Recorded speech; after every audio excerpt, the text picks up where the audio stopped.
ସୁଦୂରରୁ ସଦର ଅପହଞ୍ଚ ଅଞ୍ଚଳର ସ୍ୱର ଉତ୍ସବ ମହୋତ୍ସବ ସଭା ସମିତି ସମାରୋହ ପ୍ରଗତି ଦୁର୍ଗତି ଏବଂ ସଂଗତିର ଅଭିବ୍ୟକ୍ତିକୁ ନେଇ ଆଞ୍ଚଳିକ ସମ୍ବାଦ ବିଭାଗ ପକ୍ଷରୁ ପ୍ରସ୍ତୁତ କରୁଛୁ ଜିଲ୍ଲା ହାଲଚାଲ। ଆଜି ଜିଲ୍ଲା ହାଲଚାଲରେ ଶୁଣନ୍ତୁ ଗଜପତି ଜିଲ୍ଲା ସମ୍ପର୍କରେ। ତଥ୍ୟ ଦେଇଛନ୍ତି ସାମ୍ବାଦିକ ଗଣେଶ କୁମାର ରାଜୁ ଓ ଉପସ୍ଥାପନରେ ମୁଁ ସରିତା ସାହୁ। ଗଜପତି ଜିଲ୍ଲାରେ ଥିବା ସଖୀ ୱାନ୍ ଷ୍ଟପ୍ କେନ୍ଦ୍ର ପକ୍ଷରୁ ସମସ୍ତ ପ୍ରକାର ପୀଡ଼ିତା ମହିଳା ଓ ଯୁବତୀମାନଙ୍କୁ ବିଭିନ୍ନ ସହାୟତା କରାଯିବା ସହ ସମସ୍ୟାର ସମାଧାନ କରାଯାଉଛି। ଏ ସମ୍ପର୍କରେ ଅଧିକ ସୂଚନା ଦେଇ ଗଜପତି ଜିଲ୍ଲାର ସଖୀ ୱାନ୍ ଷ୍ଟପ୍ କେନ୍ଦ୍ରର କେନ୍ଦ୍ର ପ୍ରଶାସିକା ସୁନିତା ରଥ କହିଛନ୍ତି, ଗଜପତି ଜିଲ୍ଲାରେ ଥିବା ମହିଳା ଶିଶୁ ବିକାଶ ବିଭାଗ ଦ୍ୱାରା ପରିଚାଳିତ ସଖୀ one stop centre ISRD NGO ତରଫରୁ ଗୋଟିଏ ଜାଗାରେ ମହିଳା ଓ ବାଳିକାଙ୍କୁ ସମନ୍ୱିତ ସୁବିଧା ଯୋଗାଇ ଦେଇ ଆସୁଅଛି। ଏହି କେନ୍ଦ୍ର ଜିଲ୍ଲାରେ 31 ଜୁଲାଇ 2019 ଠାରୁ ମହିଳା ଓ ବାଳିକାମାନଙ୍କୁ ସୁବିଧା ନିମନ୍ତେ ନିରବଚ୍ଛିନ୍ନ ଭାବରେ କାମ କରି ଆସୁଅଛି। ଏହି କେନ୍ଦ୍ର 24x7ରେ ଖୋଲା ରହିଥିବା ବେଳେ ଏହି କେନ୍ଦ୍ରରେ କାର୍ଯ୍ୟରତ କର୍ମଚାରୀମାନେ ସିଫ୍ଟ ୱାଇଜରେ କାମ କରୁଥିଲେ ମଧ୍ୟ 24x7ରେ ଆଲର୍ଟ ରହିଥାନ୍ତି। ଏହି କେନ୍ଦ୍ର ଯେକୌଣସି ହିଂସାରେ ପୀଡ଼ିତ ଓ ମହିଳାଙ୍କୁ ପୋଲିସ ସହାୟତା, ଡାକ୍ତରୀ ସହାୟତା, ଆଇନଗତ ସହାୟତା, ମନସ୍ତାତ୍ତ୍ୱିକ ପରାମର୍ଶ ସେବା, ସ୍ୱଳ୍ପକାଳୀନ ଆଶ୍ରୟ ଯୋଗାଇ ଦେବା ସହ ଅନ୍ୟାନ୍ୟ ଆବଶ୍ୟକ ସହାୟତା ମଧ୍ୟ ଯୋଗାଇ ଦେଇ ଆସୁଅଛି। ବର୍ତ୍ତମାନ ଏହି କେନ୍ଦ୍ରରେ 1697ଟି କେସ୍ ରୁଜୁ ହୋଇଥିବା ବେଳେ 1653ଟି କେସ୍ ସମ୍ପୂର୍ଣ୍ଣ ହୋଇସାରିଛି।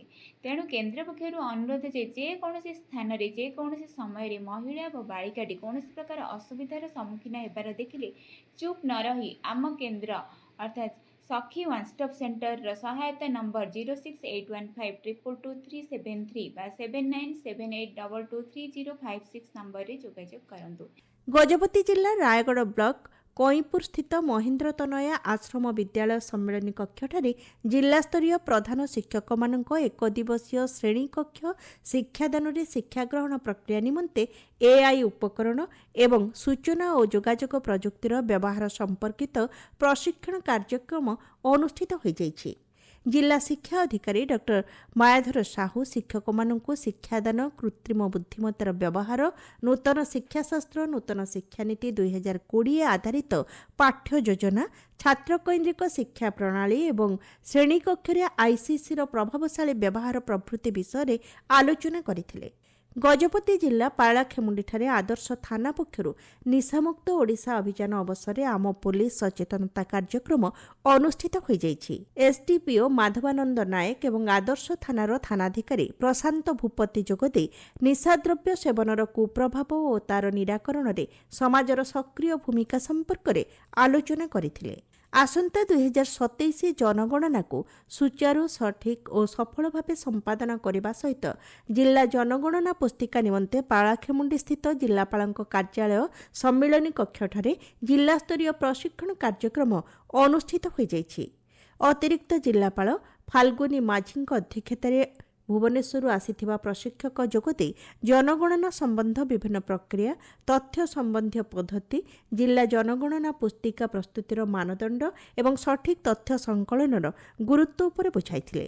ଗଜପତି ଜିଲ୍ଲା ରାୟଗଡ଼ ବ୍ଲକର ଜିରାଙ୍ଗଠାରେ 7ଟି ପଞ୍ଚାୟତର ଅଧିବାସୀମାନଙ୍କୁ CCD ଅନୁଷ୍ଠାନ ଓ ଲିନ୍ସି ଫାଉଣ୍ଡେସନ ପକ୍ଷରୁ ବାହ୍ୟ ମଳମୁକ୍ତ ଗ୍ରାମ ଗଠନ ଏବଂ ବର୍ଜ୍ୟବସ୍ତୁ ପୃଥକୀକରଣ ସମ୍ପର୍କିତ ଏକ ସଚେତନତା କାର୍ଯ୍ୟକ୍ରମ ଅନୁଷ୍ଠିତ ହୋଇଯାଇଛି।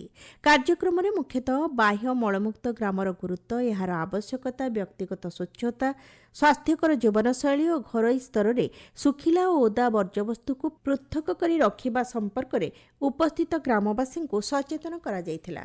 ଗଜପତି ଜିଲ୍ଲା ଆଇନ ସେବା ପ୍ରାଧିକରଣ ପକ୍ଷରୁ ଜିଲ୍ଲାର କାଶୀନଗର ବ୍ଲକ ବୃଷଭସ୍ଥିତ ପଞ୍ଚାୟତ ସମ୍ମିଳନୀ କକ୍ଷଠାରେ ଏକ ଆଇନ ସଚେତନତା କାର୍ଯ୍ୟକ୍ରମ ଅନୁଷ୍ଠିତ ହୋଇଯାଇଛି।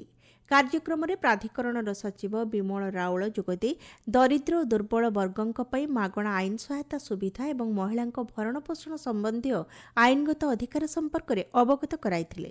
ଜିଲ୍ଲା ହାଲଚାଲ ଆଜି ପାଇଁ ଏତିକି। ଆସନ୍ତାକାଲି ଜିଲ୍ଲା ହାଲଚାଲରେ ଶୁଣିବେ ଗଞ୍ଜାମ ଜିଲ୍ଲା ସମ୍ପର୍କରେ।